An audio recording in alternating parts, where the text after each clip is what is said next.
Está con nosotros el psicólogo, el licenciado en psicología Luis Dere. ¿Cómo andas, Luis? Bien, bueno, muy buenas tardes. ¿Todo bien? Todo bien, todo bien. Bueno, el tema de hoy, atención con este tema, psicosis. Exactamente. Uno escucha la palabra psicosis y... Da miedo, en cierto punto. Ya automáticamente da miedo, se remonta a la película Psicosis o a episodios realmente muy violentos. Exactamente, exactamente. ¿Está bien que hagamos estas relaciones o no? Y mira, justamente lo que yo trato, como principalmente trabajo con pacientes psicóticos, es desmitificar eso, ¿no? Hay una gran división que son las neurosis y la psicosis, ¿está? Ajá. Son como los dos grandes grupos de enfermedades mentales, ¿no? Neurosis y psicosis. Neurosis y psicosis.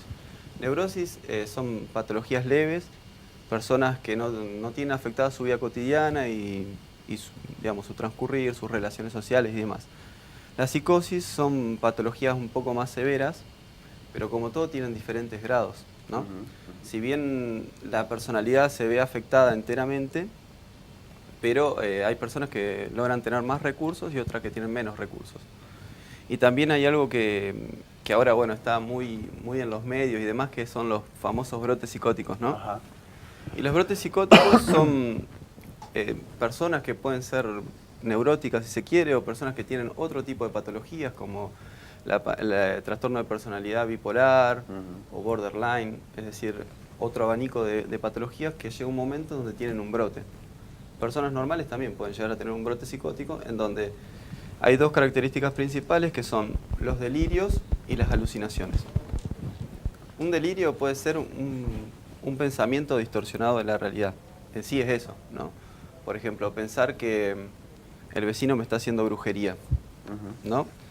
Y entonces, a partir de la progresión, y eso se va intensificando y cada vez queda más rígido el pensamiento de la persona, se produce el brote.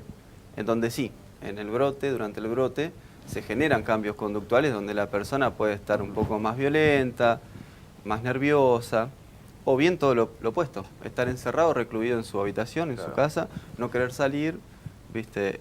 Es muy variable. Ahora, ¿y qué puede producir el brote? Digo, ¿hay algo específicamente que sirva de disparador para que se produzca un brote psicótico? Sí, en sí sí. Hay situaciones que son hechos puntuales, crisis, ¿no? Un estrés muy profundo en donde la persona no puede manejar las situaciones y se genera... Yo siempre tengo la idea de explicarlo de la siguiente manera. Todos tenemos mecanismos de defensa, ¿no? Y hay personas en que sus defensas no son tan sanas como en otras, ¿no? Y la defensa pasa a ser esta división vertical, es decir, se divide su personalidad al medio verticalmente, en donde crea su propia realidad paralela para afrontar el estrés que le está generando la vida, su vida cotidiana en sí. Pueden ser, por ejemplo, cuestiones básicas y comunes que le pasan a las personas, teniendo en cuenta, porque el primer brote siempre es entre el finales de la adolescencia y 25 años aproximadamente. Recibirse, terminar la secundaria, separación de los padres. Cuestiones muy cotidianas. Digamos, cuestiones cotidianas. A las cuales estamos todos expuestos. Sí, exactamente. Pero hay ciertas personas, porque no hay una razón concreta de por qué se produce la psicosis, no hay. Es multicausal, ¿no? Entonces hay predisposición que tenemos a eso y uno nunca lo sabe quizás. Y puede ser disparado por una situación estresante, por un consumo de sustancia, algo tan tonto como, no sé, emborracharse. A alguna persona le puede llegar a generar un brote psicótico. Sí. Y bueno, y después, lo principal siempre es tratar de cuidar a la persona, ¿no? Con tratamiento farmacológico, y una vez que está estabilizado, después se puede trabajar mucho, se puede recuperar a una persona. Antes eran institucionalizados y quedaban ahí. Y era una marca que no te la sacabas nunca y eras el loco, ¿viste? Por eso yo trato siempre de sacar ese mito y decir que una persona con psicosis sigue siendo una persona que tiene un montón de recursos. Claro. Para ahora, el psicótico en sí, no sé si está bien dicho, la persona que padece la psicosis, lógicamente no tiene la capacidad de darse cuenta de lo que está pasando. Al momento de la crisis no. Después, justamente para eso estamos nosotros los psicólogos, haciendo terapias cognitivas conductuales, tratando de explicarles qué es lo que le pasa. Por decirte, las alucinaciones, la mayoría surgen las alucinaciones auditivas cuando escuchan que alguien le está hablando, las alucinaciones así corpóreas son un poco atípicas. La más común de las alucinaciones son auditivas, es decir, que alguien le está diciendo algo, ¿no? Ajá. Muchas veces se las puede explicar diciéndole que la temática de esa alucinación surge de un pensamiento, que siempre es así. Surge de un pensamiento, una preocupación. Por ejemplo, yo no quiero engordar y escucho una voz que me dice que estoy gordo, que estoy gordo, que estoy gordo, que no voy a poder superar esto, que siempre voy a tener problemas con el peso o que estoy enfermo, ¿viste? Entonces se trata de explicarle desde esos miedos que le generan pensamientos que se mudan en sonorización, digamos. Explicándolo de una manera así, el paciente con sus recursos, que si bien ya el que tiene una alucinación auditiva, sus recursos están un poco más disminuidos que otros, pueden afrontar su vida cotidiana, ¿no? Y el psicótico tiene noción entonces no tiene noción del tiempo y espacio, no es punible frente a un delito. Y eso es relativo. Hay que evaluarlo al momento de la situación. Claro. Porque hay psicóticos que pueden estar en plena conciencia de sus actos cuando están cometiendo algún ilícito. Otros que no, ¿viste? Solamente dependen. Y muchas veces cuando suceden cosas graves, no tienen el registro, no tienen el recuerdo. Y es real ese recuerdo. A lo mejor el recuerdo es extremadamente distorsionado, de decirle que vieron que el diablo estaba hablando en él, por ejemplo. ¿Viste? Y eso se puede evaluar, nosotros lo podemos evaluar. Hay maneras entre los niños, los chicos, por ejemplo, con los amigos imaginarios. Digo, porque también estaba planteando eso, ¿no? Una realidad inventada, un amigo que quienes tienen chicos, o que todos fuimos chicos, todos tienen hermanos y demás, algunos vividos además con una vivencialidad muy fuerte, ¿no? Del amigo imaginario y demás. ¿Tiene un link con esto o no? ¿O es otra historia? No necesariamente, es otra historia. En algunos casos sí, en otros no, ¿viste? Ya te digo, remontándome, si bien hay psicosis infantiles, ¿no? Las psicosis siempre se despiertan en la adolescencia tardía y la adultez primaria, digamos. Eso puede ser solamente un rasgo de una persona, de un niño que está sometido a un gran estrés. Como decía, ese es su mecanismo de defensa de alejarse de ciertos problemas que están sucediendo. Claro. Muchas veces el tema de los amigos imaginarios es un periodo y nada más. Sí, nunca, la mayoría de las veces, claro. La mayoría de las veces no excede un año, ¿viste? Entonces, cuando más o menos el niño puede estar procesando ese estrés que está vivenciando en su familia, deja de hacer eso. ¿Hay manera de prevenir todo esto? Es decir, o hay que esperar a que exista un primer brote psicótico para darse cuenta, o a lo mejor el entorno familiar, amigos, pareja, de alguna manera puede llegar a identificar algunos elementos para poder, en este caso, pedir ayuda o decir, ojo, que puede estar pasando esto. ¿Hay forma de prevenirlo? Sí, justamente eso es lo fundamental. Hay ciertas características que tienen las personas psicóticas que son, por ejemplo, tienen muy pocas amistades, permanecen bastante recluidos en su casa, son personas que tienen ciertos comportamientos raros, llamémoslo así, raros.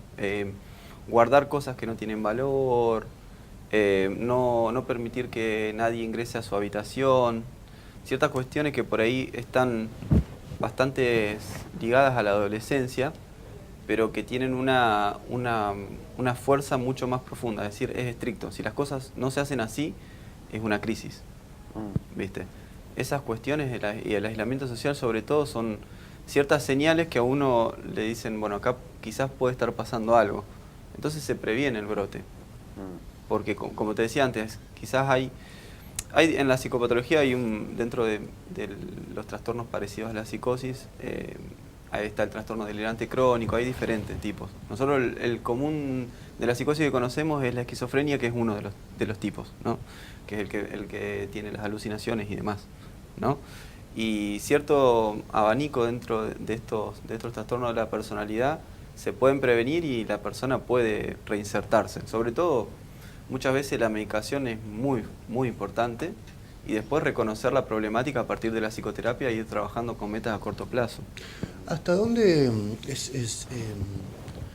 pueden verificar ustedes con los pacientes que es una decisión del paciente reconocer ciertos síntomas que no son normales, en principio sin tener esta información de especificidad de qué podría llegar a tener, pero sienten que algo no está bien. Y va por voluntad propia hacer la consulta y hasta dónde, porque me imagino un brote psicótico, hay un montón de gente que que se podría enterar de un brote psicótico, por lo tanto, si tuviese uno de ellos, le diría, mira, te conviene ir allá, o lo llevaría yo incluso, pero hasta dónde es una decisión personal de quien tiene la afección. Sí, sí, por ello, bueno, eso no lo expliqué con claridad, pero en verdad siempre esto de detectar las señales es el entorno. Claro. Yo trabajo mucho con la familia, ¿no?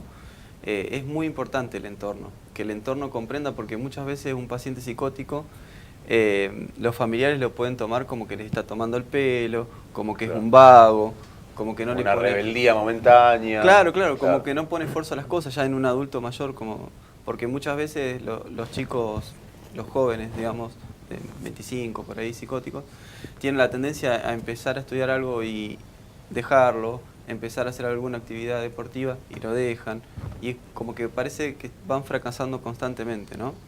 Y los padres se quejan y dicen, no, pero no quiere hacer nada, no quiere ayudar a la casa y demás, y son todas características de la patología en sí, ¿viste? No es que él no quiera, sino que muchas veces no puede. Y a lo mejor pasa meses que sí puede hacerlo y lo hace perfecto y después otra vez vuelve a abandonar la rutina, ¿no? Entonces la detección siempre se tiene que hacer a partir de la familia en general. Y la persona que está atravesando con ciertos síntomas psicóticos muchas veces no se da cuenta qué es lo que tiene. ¿Te puedo sacar un cachito de tema? Sí. Hay toda una discusión profunda en la comunidad de psiquiatría internacional respecto a la utilización de la Ritalina en lo que se llama el déficit de atención con hiperactividad. Uno no sabe hasta dónde son ciertas las noticias que provienen de revistas científicas de Estados Unidos, pero creo haber visto alguna vez, más de una vez, que el que creó la patología es un yanqui que dijo en su momento la creé por una presión del laboratorio. La Ritalina creo que se llama metilfenidato, creo que se llama la droga concretamente, que se le da a los chicos que tienen problemas de atención. De atención, que son revoltosos, que son chicos en definitiva. ¿Esto puede crear alguna conducta psicótica en la adultez o en la adolescencia? Mira, no estoy muy digamos, informado con el tema de la Ritalina, porque bueno, nosotros no medicamos y esos temas por ahí lo tocamos un poco de oído, ¿no? Psiquiatría. Con contacto con casos y demás. Lo que yo te puedo decir es que desde la clínica, ¿no?, que a los niños lo mejor es no medicarlos. Siempre. Digamos, la primera opción tiene que ser no medicarlos. Tiene que ser un caso muy extremo en el cual desde la psicoterapia no se pueda trabajar absolutamente nada, porque siempre que hay un niño con problema, y por lo menos desde mi punto de vista, el que tiene el problema es el núcleo familiar y no solamente el niño. El niño es el síntoma de un sistema que está funcionando más o menos. ¿Viste? Y muchas de esas conductas son como la que hablaba hoy del tema del amigo imaginario, es aislarse o poner en concreto ciertos problemas que no está pudiendo manejar a nivel psíquico, porque la personalidad del niño todavía no está formada y hay un montón de cosas que las ve como diferentes o que le afectan pero no sabe por qué, no le sabe poner el nombre a lo que siente y demás, ¿viste?